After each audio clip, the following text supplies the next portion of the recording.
ಸ್ನೇಹಿತರೆ, ನಾವು ಸಿಂಧನೂರಿನಿಂದ ಸುರಗುಂಪ ಹೋಗ್ತಾ ಇದ್ದೀವಿ. ಹೋಗ್ತಾ ದಾರಿಯಲ್ಲಿ ನಮ್ಮ ಸ್ನೇಹಿತರು ಸಿಕ್ಕಿರೋಬ್ರು.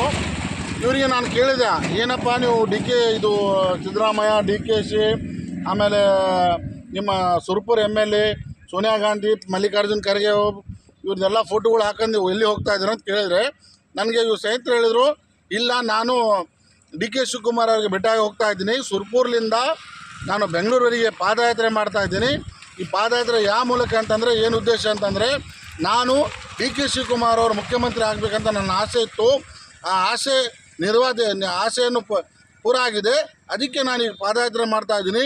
ನಾನು ಹೋಗಿ DK ಶಿವಕುಮಾರ್ ಅವರಿಗೆ ನಾನು ಬೆಂಗಳೂರಲ್ಲೇ ಮೀಟ್ ಆಗಬೇಕಂತಕ್ಕಂಥ ನನ್ನ ಆಸೆ ಇದೆ. ಸಾಹೇಬ್ರೆ, ಹೌದು ಸರ್, ನೀವು ಹೋಗಿ DK ಶಿವಕುಮಾರ್ ಅವ್ರಿಗೆ ಭೇಟಿ ಆಗ್ತೀರಾ?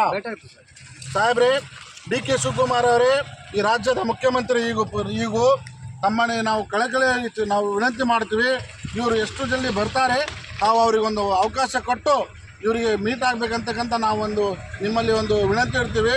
ನೀವು ಈಗ ಪಾದಯಾತ್ರೆ ಮಾಡ್ತಾ ಇದ್ರಲ್ಲ, ಇಲ್ಲಿ ನಿಮ್ಗೇನು ಮಳೆ ಗಾಳಿಗೆ ಕಷ್ಟ ಆಗ್ತಾ ಇಲ್ಲ? ಎಷ್ಟು ಕಿಲೋಮೀಟ್ರ್ ಆಗುತ್ತೆ ಪಾದಯಾತ್ರೆ? ಒಂದು ದಿನಕ್ಕೆ 45 ಕಿಲೋಮೀಟ್ರ್ 50 ಒಂದು ದಿನಕ್ಕೆ 45 ಕಿಲೋಮೀಟ್ರ್ ಪಾದಯಾತ್ರೆ ಮಾಡ್ತೀರಾ? ನೋಡಿ, ಇನ್ನೊಂದು ನಿಮ್ಮ ಊಟಕ್ಕೆ ಏನು ತೊಂದರೆ ಆಗಲ್ಲ ಅಂದರೆ ಕಾಂಗ್ರೆಸ್ ಯಾರನ್ನ ಅಭಿಮಾನಿಗಳು ಸಿಕ್ಕರೆ ನಿಮಗೆ ಎಲ್ಲ ಅವಕಾಶ ಮಾಡಿ ಕೊಡ್ತಾರ. ನೀವು ಸ್ಥಳ ಇರೋಕ್ಕೆ ಏನಿಲ್ಲ, ಬರ್ತಾರ, ಹೋಗ್ತಾ ಇರ್ತೀರ ಹಂಗೆ.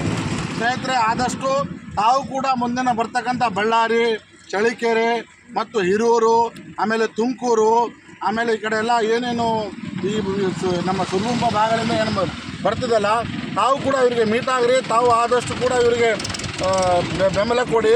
ಯಾಕಂತಂದರೆ ನಾನು ಹೇಳೋದೇನೆಂದರೆ, ಇಂಥ ಕಾಂಗ್ರೆಸ್ ಅಭಿಮಾನಿಗಳು ಸಿಗಲ್ಲ. ಈ ರಾಜ್ಯದ ನಮಗೆ ಭಾಳ ಗೌರವ ಇದೆ.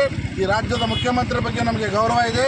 ಈ ರಾಜ್ಯದ ಮುಖ್ಯಮಂತ್ರಿ DK ಶಿವಕುಮಾರ್ ಅವರಿಗೆ ನಾವು ಇನ್ನೊಂದ್ಸರಿ ನಾವು ಕಣಕಣೆಯಾಗಿ ವಿನಂತಿ ಮಾಡ್ತೀವಿ. ಇವರು ಬಂದ್ಗಡ್ಲೇನು ತಾವು ಇವ್ರಿಗೆ ಒಂದು ಸಲ ಅವಕಾಶ ಕೊಟ್ಟು ಇವರಿಗೆ ತಾವು ಸಿಗಬೇಕಂತಕ್ಕಂಥ ನಾನು ಮಾತನ್ನು ಹೇಳಿ ನನ್ನ ಮಾತನ್ನು ಮುಗಿಸ್ತೀನಿ.